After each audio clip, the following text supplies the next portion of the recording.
തിരുവചനം തിരുവചനം. യേശുമിശിഹായ്ക്ക് സ്തുതിയായിരിക്കട്ടെ.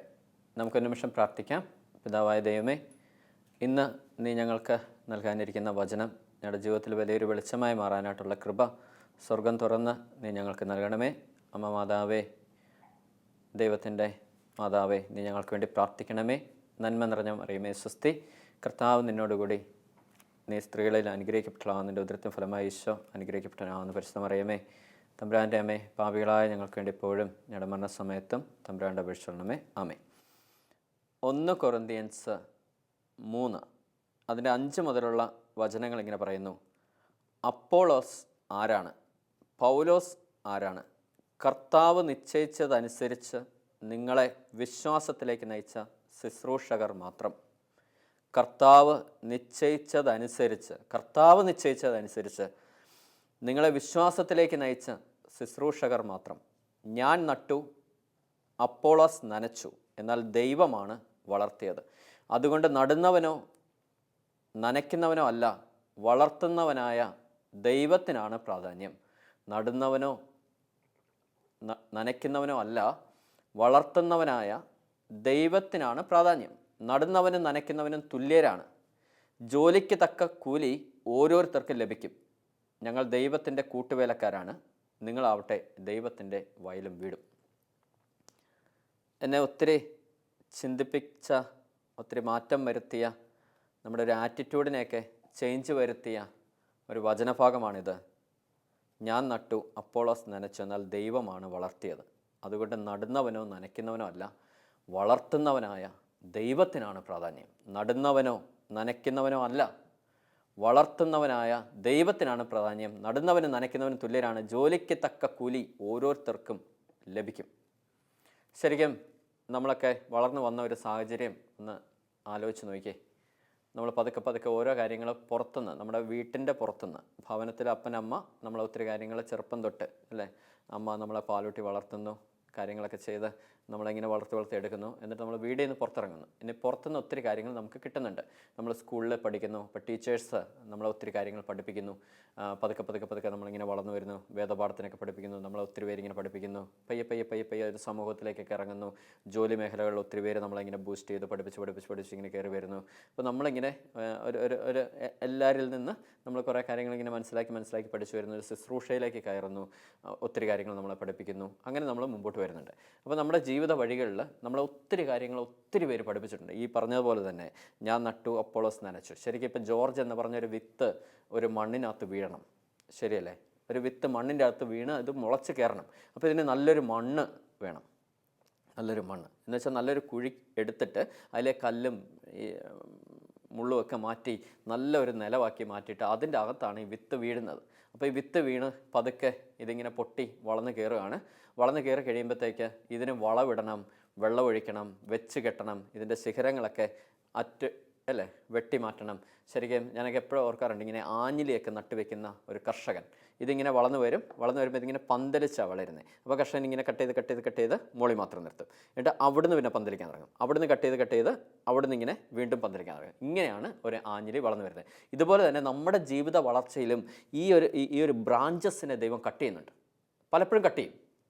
അപ്പോൾ നമ്മൾ ചിന്തിക്കാറുണ്ട്, എന്താ ഈ ബ്രാഞ്ചസ്? നമ്മുടെ ബ്രാഞ്ചസ് എന്ന് പറഞ്ഞാൽ നമ്മുടെ റിലേഷൻഷിപ്പാണ്. കാരണം ഈ ആഞ്ഞിലിയുടെ ബ്രാഞ്ചസ് ഇങ്ങനെ കട്ട് ചെയ്തെങ്കിൽ മാത്രമേ ഇതിൻ്റെ ഫലം എന്ന് പറയുന്നത് തടിയാണല്ലോ, ഇത് നല്ല കരുത്തനാകത്തുള്ളൂ അല്ലേ? ഇത് നല്ല കാതലുള്ള തടിയായിട്ട് മാറത്തുള്ളൂ. അല്ലെങ്കിൽ ഇത് വണ്ണം വയ്ക്കത്തില്ല. പല ബ്രാഞ്ചായിട്ട് ഇങ്ങനെ സ്പ്രെഡ് ചെയ്ത് പോകും. അപ്പം ഉദ്ദേശിക്കുന്ന ഫലം ആഞ്ഞിലിയിൽ നിന്ന് കിട്ടത്തില്ല. എന്ന് പറയുന്ന പോലെ തന്നെ നമ്മുടെയും ഇങ്ങനെ കട്ട് ചെയ്യും. നമ്മളെ കട്ട് ചെയ്യുന്ന നമ്മുടെ റിലേഷൻഷിപ്സാണ്. ഉറ്റവർ, ഉടയവർ എന്നൊക്കെ പറഞ്ഞിരിക്കുന്നവർ ഒരു സുപ്രഭാതത്തിൽ പെട്ടെന്ന് തിരിയും, നമുക്കെതിരെ തിരിയും. അത് ചിലപ്പോൾ കുടുംബത്തിൽ നിന്നാവാം, ഉള്ളിൽ നിന്നാവാം. ഈ പുറത്തുനിന്ന് തിരിഞ്ഞാൽ നമുക്ക് വലിയ പ്രശ്നമില്ല, കാരണം നമ്മളതിന് വലിയ വില കൊടുക്കത്തില്ല. പക്ഷേ ഉള്ളിൽ നിന്ന് തിരിഞ്ഞ് കഴിയുമ്പോഴത്തേക്ക് നമുക്ക് വലിയ വിഷമമാവും.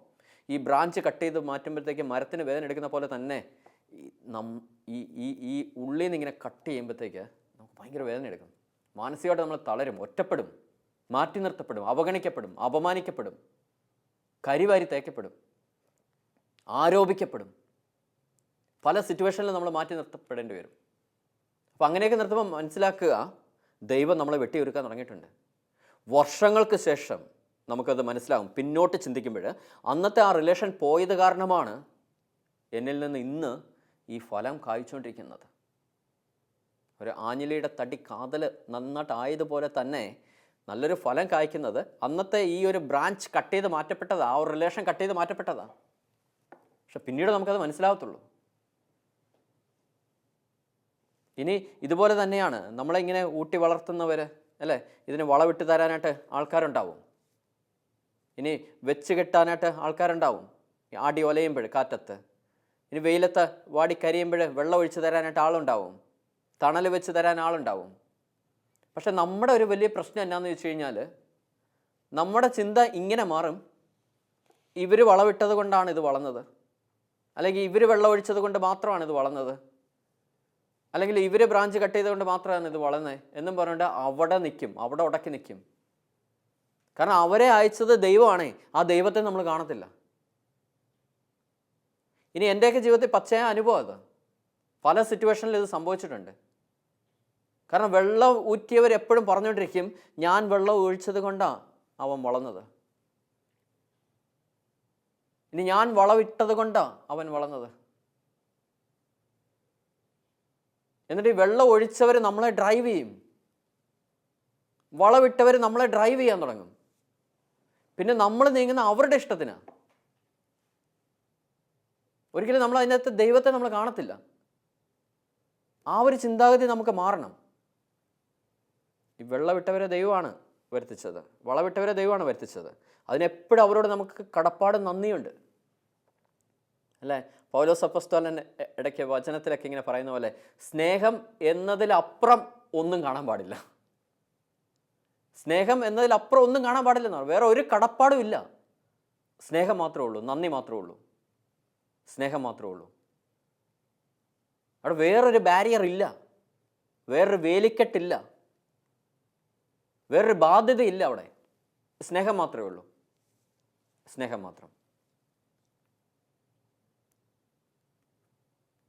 ഇനി നമ്മളെന്തെങ്കിലും കൊടുത്തു, ഒരാളെ സഹായിച്ചു, അവിടെ ഈ സ്നേഹം മാത്രമേ നിൽക്കാവുള്ളൂ.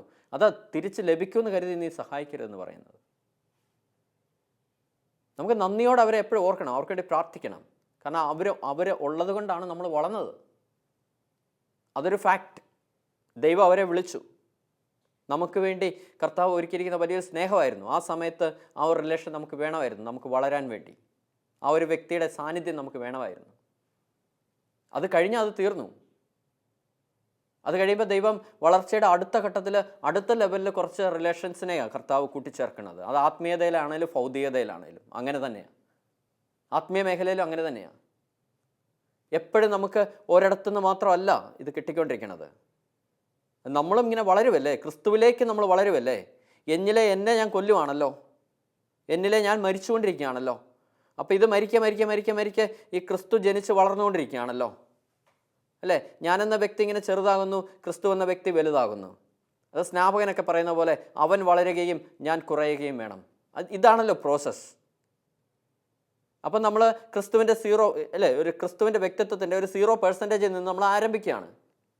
1%-ലെത്തി. അപ്പോൾ 1%-ലെത്തിയപ്പോൾ ആ 1%-ൻ്റെ ഒരു വേവ് ലെങ്താണ് നമുക്ക്. അപ്പോൾ ആ 1% നിൽക്കുന്ന ആൾക്കാർ എന്തെങ്കിലും പറഞ്ഞാൽ മാത്രമേ നമുക്കത് മനസ്സിലാവത്തുള്ളൂ. ആത്മീയ മേഖലയിൽ, ഭൗതിക മേഖലയിൽ ഇതുപോലെ തന്നെയാണ്. പതുക്കെ നമ്മൾ വളർന്ന് 2%-ലെത്തി. അപ്പോൾ ഞാനെന്ന വ്യക്തി 100% നിന്ന് താഴോട്ട് വരിക. 2% വരുമ്പോൾ ഞാനെന്ന വ്യക്തി 98%-ലാണ് നിൽക്കുന്നത്. ഇപ്പോൾ ക്രിസ്തുവിൻ്റെ സാന്നിധ്യം 2% നമ്മുടെ ലൈഫിൽ. അങ്ങനെ വന്നു കഴിയുമ്പോഴത്തേക്ക് ഈ 1% നിൽക്കുന്ന ആൾക്കാർ പറഞ്ഞാൽ മനസ്സിലാവത്തില്ല നമുക്ക്. അപ്പോൾ ഇത് പതുക്കെ അടുത്ത ലെവലിലേക്ക് മാറേണ്ടിയിരിക്കുന്നു. അടുത്ത ലെവലിൽ ആൾക്കാർ കൂട്ടിച്ചേർക്കുന്നത്.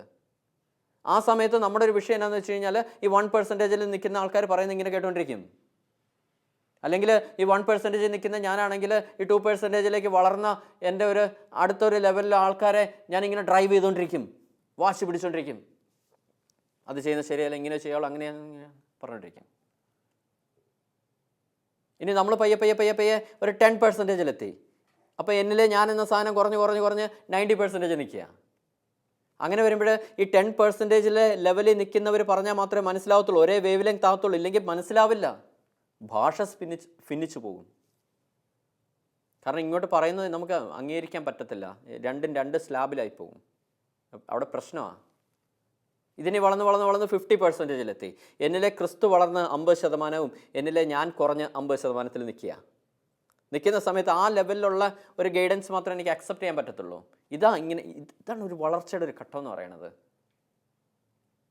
പലപ്പോഴും സംഭവിക്കുന്നത് എന്താണെന്ന് ചോദിച്ചു കഴിഞ്ഞാൽ, നമ്മളെ ഇങ്ങനെ ഈ നയിക്കപ്പെടുന്ന വ്യക്തിത്വങ്ങൾ നമ്മൾ പോലും അറിയാതെ നമ്മളെ ഉപയോഗിച്ച് തുടങ്ങും അവരുടെ ആവശ്യങ്ങൾക്ക് വേണ്ടി. നമ്മളും അങ്ങനെ ചെയ്തു പോകും. കാരണം നമ്മുടെ കീഴിൽ നിൽക്കുന്ന നമ്മൾ ഇങ്ങനെ എന്താ പറയണേ, ആത്മീയ കാര്യങ്ങളൊക്കെ പറഞ്ഞു കൊടുക്കുന്നവരിൽ അവരെ നമ്മൾ ഉപയോഗിക്കാൻ തുടങ്ങും അവർ പോലും അറിയാതെ. അപ്പം ഭയങ്കര അപകടമാണ്. അവിടെ വേറൊരു കടപ്പാട് വരിക, വേറൊരു ബാധ്യത വരിക, ഒരു ബാരിയർ വരിക, ഒരു ബോണ്ടേജ് വരിക. അവിടെ സ്നേഹം അറ്റുപോയി.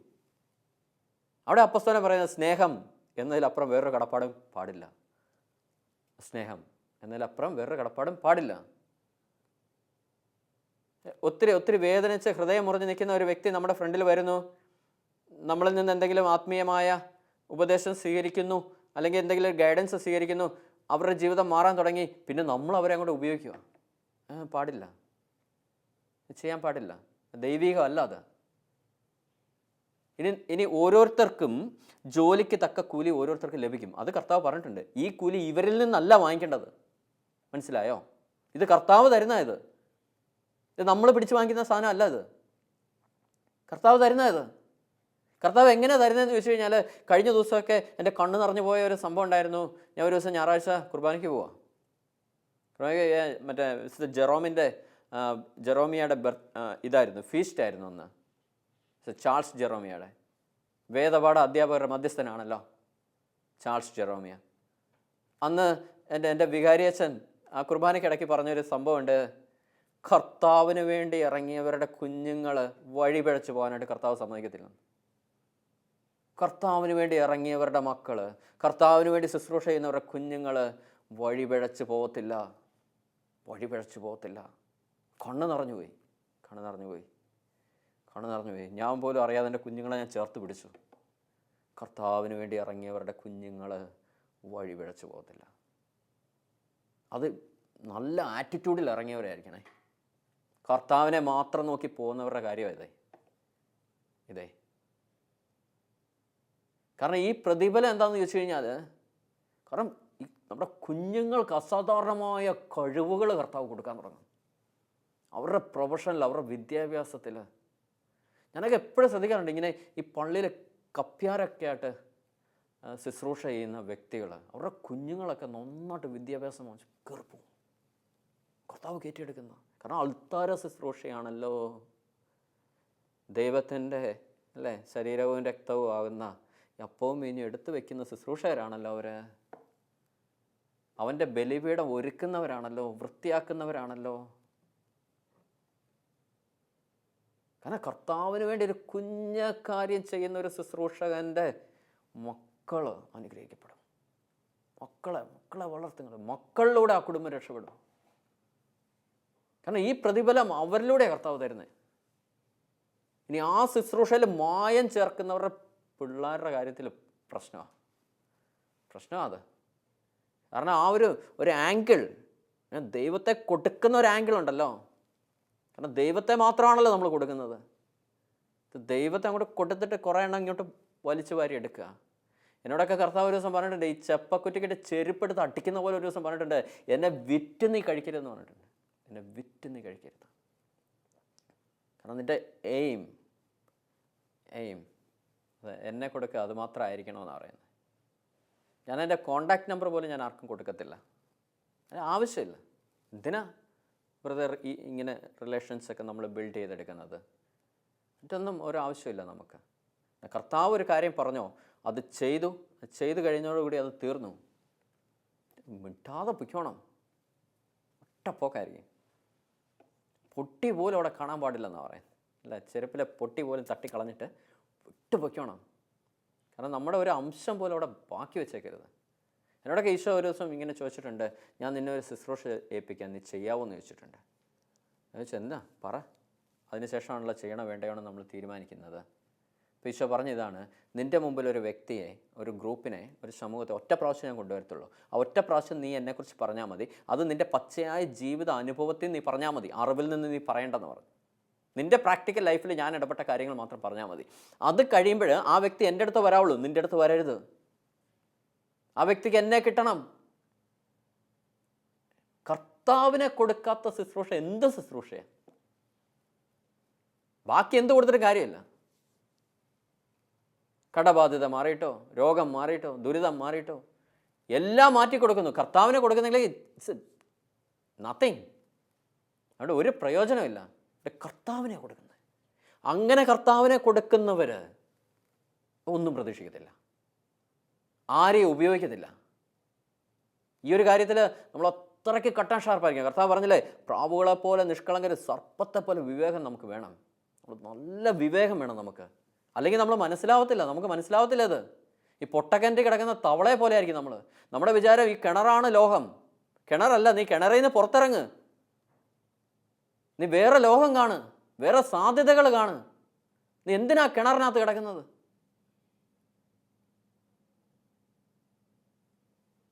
ഇതുപോലെ നമ്മളെ പലരും ഈ കിണറ്റിനകത്തിട്ടേക്ക് വളരാൻ അനുവദിക്കത്തില്ല, പുറത്തോട്ട് കടക്കാൻ അനുവദിക്കത്തില്ല.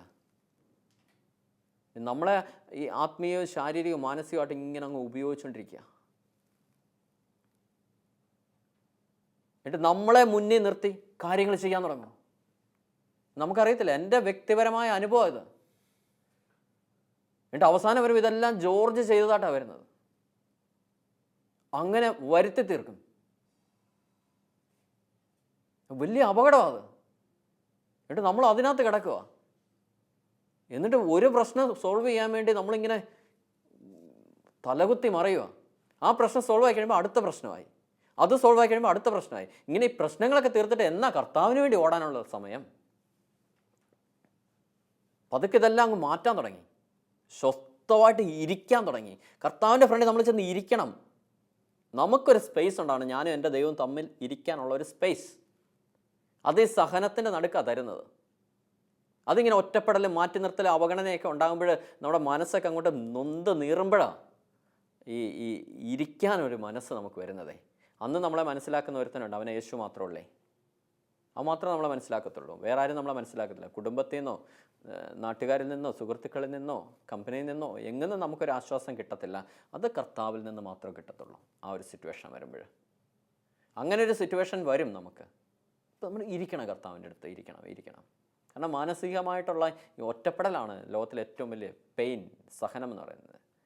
മദർ തെരേസയൊക്കെ പറഞ്ഞ പോലെ loneliness is the greatest pain in my life എന്നാണ് പറയുന്നത്. ഒറ്റപ്പെടലാണ് ഏറ്റവും വലിയ വിഷമം, പെയിൻ. ആരും ഇല്ല എന്നൊരു തോന്നൽ വരുമ്പം. പക്ഷേ ആ ഒരു ഒറ്റപ്പെടലിൽ പക്ഷേ ഒരുത്തനുണ്ട് നമ്മുടെ കൂടെ, നമ്മുടെ ഉള്ളിൽ വസിക്കുന്ന നമ്മുടെ പൊന്നു തമ്പുരാൻ, നമ്മളെ ഊട്ടി വളർത്തുന്ന ഈ തമ്പുരാൻ. അതായത് വളർത്തുന്ന ദൈവമല്ലേ, ദൈവത്തിനല്ലേ പ്രാധാന്യം. അപ്പോൾ ഒരാൾ നമ്മളിങ്ങനെ ഒറ്റപ്പെടുത്തുമ്പോൾ ഒറ്റപ്പെടുന്ന വ്യക്തിക്കല്ല നമ്മൾ പ്രാധാന്യം കൊടുക്കേണ്ടത്. കാരണം അത് ചിലപ്പം ഒരു 2 വർഷം നമ്മുടെ കൂടെ കാണും ആ വ്യക്തി. 2 വർഷം കഴിഞ്ഞിട്ടായിരിക്കും നമ്മളെ ഒറ്റപ്പെടുത്തുന്നത്. ഈ 2 വർഷവും ആ വ്യക്തിയിലൂടെ വളർത്തിയ കർത്താവിനെ നീ കണ്ടിട്ടുണ്ടെങ്കിൽ ആ ഒറ്റപ്പെടൽ നിനക്ക് വലിയ ഫീൽ ചെയ്യത്തില്ല. ഇനി ആരെങ്കിലും നമ്മളെ പുറകിൽ നിന്ന് കുത്തും. ചിലപ്പോൾ 5 വർഷം നമ്മുടെ കൂടെ നിന്ന വ്യക്തിയായിരിക്കും നമ്മളെ പുറകിൽ നിന്ന് കുത്തിയത്. ആ 5 വർഷം ആ വ്യക്തി നമ്മുടെ കൂടെ ഉണ്ടായിരുന്നത് കൊണ്ട് ഒരുപക്ഷെ നമ്മളിൽ പല കഴിവുകളും ഉണ്ടായിട്ടുണ്ടാവാം. അപ്പോൾ ഇങ്ങനെ പുറകിൽ നിന്ന് കുത്തുമ്പോൾ ആ 5 വർഷവും ആ വ്യക്തിയിലൂടെ നമുക്ക് ലഭിച്ച നന്മകൾ, നമുക്ക് ലഭിച്ച കഴിവുകൾ തന്ന ദൈവത്തെ മാത്രം നീ നോക്കുവാണെങ്കിൽ ആ പുറകിൽ നിന്ന് കുത്തുന്ന കുത്ത് നിനക്കൊരു കുത്തായിട്ട് ഫീൽ ചെയ്യത്തില്ല. മനസ്സിലാവുന്നുണ്ടോ? അപ്പം നമ്മൾ അങ്ങനെ ചിന്തിച്ച് തുടങ്ങണം. നമ്മളെ ഉപയോഗിക്കാനായിട്ട് നമ്മൾ വിട്ടുകൊടുക്കരുത്. ഞാനൊക്കെ അത് കഴിഞ്ഞിട്ട് ഇങ്ങനെ ചിന്തിക്കാൻ തുടങ്ങി. എന്തെങ്കിലും ഇങ്ങനെ ആരെങ്കിലും നമ്മളെ വിളിച്ചിങ്ങനെ പറയുമ്പോഴേ ഞാൻ 4 ഭാഗത്തു നിന്ന് ഇങ്ങനെ ചിന്തിക്കുമായിരുന്നു. എന്താ ഇങ്ങനെ പറയാൻ കാരണം? ഇത് ഇവരുടെ തന്നെ ശബ്ദമാണോ? എന്നെ വല്ല ഉപയോഗിക്കാനാണോ? അതോ ഇനി ഇത് പറയുന്നതുകൊണ്ട് ഇവർക്ക് വല്ല മെച്ചമുണ്ടോ? ഇനി എനിക്ക് വല്ല അപകടമുണ്ടോ? ഇങ്ങനെ ചിന്തിക്കുമായിരുന്നു. കർത്താവ് ഇങ്ങനെ പഠിപ്പിച്ചതാണ് അത്. അങ്ങനെ കഴിയുമ്പോഴത്തേക്ക് നമുക്ക് കറക്റ്റ് അറിയാം എന്താ ഉദ്ദേശിക്കുന്നതെന്ന്. അതിന് നല്ല ചുട്ട മറുപടിയും കൊടുക്കാനായിട്ട് കർത്താവ് നമ്മളെ കൃപ തരും. ഒറ്റ വാക്ക അല്ലേ? പലരും എന്നോട് വന്ന് ചോദിച്ചിട്ടുണ്ട്, എന്നെ ഈ റിസ്ക് ഒന്നും എടുക്കാത്തത്, എൻ്റെ കാര്യത്തിൽ ഒന്ന് റിസ്ക് എടുത്തുകൂടെയെന്ന്. ഞാനൊക്കെ ചോദിക്കാറുണ്ട്, ദൈവമായ കർത്താവിനെ പരീക്ഷിക്കരുതെന്ന് കൂടെ എഴുതിയിട്ടുണ്ട്. നമുക്ക് പറ്റുന്ന കാര്യങ്ങൾ നമ്മളങ്ങ് ചെയ്താൽ മതി കേട്ടോ. അത് നമുക്കറിയാലോ നമ്മുടെ ലെവൽ എന്താണെന്ന്. അതിൽ പറ്റുന്ന കാര്യങ്ങൾ ചെയ്താൽ മതി. അത് ഉത്തരവാദിത്വത്തോടെ ചെയ്താൽ, അതെങ്കിലും ഉത്തരവാദിത്വത്തോടെ ചെയ്താൽ മതി. നമുക്ക് അത് ഉത്തരവാദിത്വത്തോടെ ചെയ്യാൻ നമുക്ക് ഒരു മനസ്സില്ല. നമുക്ക് ഭയങ്കര സംഭവങ്ങൾ നമ്മൾ ചെയ്യണം. അതിൻ്റെ ഒന്നും ആവശ്യമില്ല നമുക്ക്. നമ്മൾ പയ്യെ കർത്താവിനെ മുറുകെ പിടിച്ച് വളരാം. ദൈവത്തെ നോക്കി മാത്രം നമുക്ക് വളരാം. അതുകൊണ്ട് നടുന്നവരും നനയ്ക്കുന്നവരെയൊക്കെ നമുക്ക് ഓർക്കണം, അവർക്ക് വേണ്ടി പ്രാർത്ഥിക്കണം, അവരോട് നന്ദിയും കടപ്പാടും ഒക്കെ ഉള്ളവരായിരിക്കണം. പക്ഷേ അതിൽ ഏറ്റവും മുമ്പിൽ നിൽക്കേണ്ട സ്നേഹം മാത്രമാണ്. വേറൊരു ബാധ്യത അവിടെ ഉണ്ടാവരുത് ആരുമായിട്ട്. പിന്നെ കർത്താവ് നമുക്ക് തരുന്ന പ്രതിഫലം എന്ന് പറയുന്നത് നമ്മൾ ചിന്തിക്കുന്ന വഴിയിലല്ല ദൈവം നമുക്ക് തരുന്നത്. നമ്മൾ ചിന്തിക്കുന്ന ആളിലൂടെ അല്ല നമുക്ക് തരുന്നത്. ഇനി കർത്താവിന് വേണ്ടി നീ ആത്മാർത്ഥമായിട്ട് ശുശ്രൂഷ ചെയ്യുന്ന ഒരു വ്യക്തിയാണോ, കർത്താവിനെ മുറുകെ പിടിച്ച് ആ ദൈവത്തെ മാത്രം പൂജിച്ച് നീ ഉത്തരവാദിത്തങ്ങൾ നിറവേറ്റുന്ന ഒരു വ്യക്തിയാണോ, കുടുംബജീവിതത്തിലായിക്കോട്ടെ, ജോലി മേഖലയിലായിക്കോട്ടെ, നിൻ്റെ സകല ആവശ്യങ്ങളും അവൻ നിറവേറ്റും. പക്ഷെ നമ്മളൊരു കാര്യം മനസ്സിലാക്കിയിരിക്കണം, നമ്മൾ ലഭിക്കും, ഈ സഹായം ഇവിടെ നിന്ന് ലഭിക്കും എന്ന് കരുതുന്ന ഒരു വ്യക്തിയിൽ നിന്ന് പോലും കർത്താവ് തരത്തില്ല. അത് മറ്റ് പല സോഴ്സിലൂടെ ആയിരിക്കും ദൈവം അത് മൊത്തം നയിക്കുന്നത്. പക്ഷേ നമ്മുടെ മക്കളിലൂടെ ഒക്കെ നമ്മൾ അനുഗ്രഹിക്കപ്പെട്ട് അടുത്ത ലെവലിലേക്ക് പോകും. പ്രത്യേകിച്ച് ശുശ്രൂഷ ചെയ്യുന്നവർ, ആത്മാർത്ഥത ശുശ്രൂഷ ചെയ്യുന്നവർ മനസ്സിൽ കുറിച്ചിട്ടോ. അന്ന് വികാരിയച്ഛൻ പറഞ്ഞ ആ വാക്കാണ്, ശുശ്രൂഷ ചെയ്യുന്ന കർത്താവിന് വേണ്ടി ചെറിയ ശുശ്രൂഷയെങ്കിലും ചെയ്യുന്നവരുടെ കുഞ്ഞുങ്ങൾ വഴിപിഴയ്ക്കത്തില്ല, കുഞ്ഞുങ്ങൾ അനുഗ്രഹിക്കപ്പെടും, ഒരു വിശുദ്ധരായി മാറും. കാരണം നിൻ്റെ വേല നീ കർത്തൃ സന്നിധിയിലാണ് അത് ചെയ്യുന്നത്. അത് വിലയുള്ളതാണേ കുഞ്ഞേ, വിലയുള്ളതാണേ. അത് ഒരിക്കലും പാഴായി പോകത്തില്ല കേട്ടോ. കുഞ്ഞുങ്ങൾ അനുഗ്രഹിക്കപ്പെടും. നമ്മുടെ കുഞ്ഞുങ്ങൾ ഇത് കർത്താവിൻ്റെ മക്കളാണ്. അവർ രക്ഷപ്പെടും, അവരനുഗ്രഹിക്കും, അവരിലൂടെ കുടുംബം രക്ഷപ്പെടും കേട്ടോ. നമുക്ക് വേണ്ട കാര്യങ്ങളെല്ലാം കർത്താവ് കൂട്ടിച്ചേർക്കും. അത് പല വഴികളിലൂടെ പലരിലൂടെ ദൈവം കൂട്ടിച്ചേർത്ത് വരും. അതുകൊണ്ട് നമുക്കൊരിക്കൽ കൂടി ആ വചനം ഒന്ന് ശ്രവിക്കാം. ഞാൻ നട്ടു, അപ്പോളോസ് നനച്ചു, എന്നാൽ ദൈവമാണ് വളർത്തിയത്. അതുകൊണ്ട് നടുന്നവനോ നനയ്ക്കുന്നവനോ അല്ല, വളർത്തുന്നവനായ ദൈവത്തിനാണ് പ്രാധാന്യം. ഇത് ദൈവമാണ് നമ്മളെ കൊണ്ടുപോകുന്നത് കേട്ടോ, വേറെ ആരുമല്ല. ദൈവമാണ് നമ്മളെ നയിക്കുന്നത്. ആ ഒരു ഉറച്ച ബോധ്യം നമുക്കുണ്ടാവണം.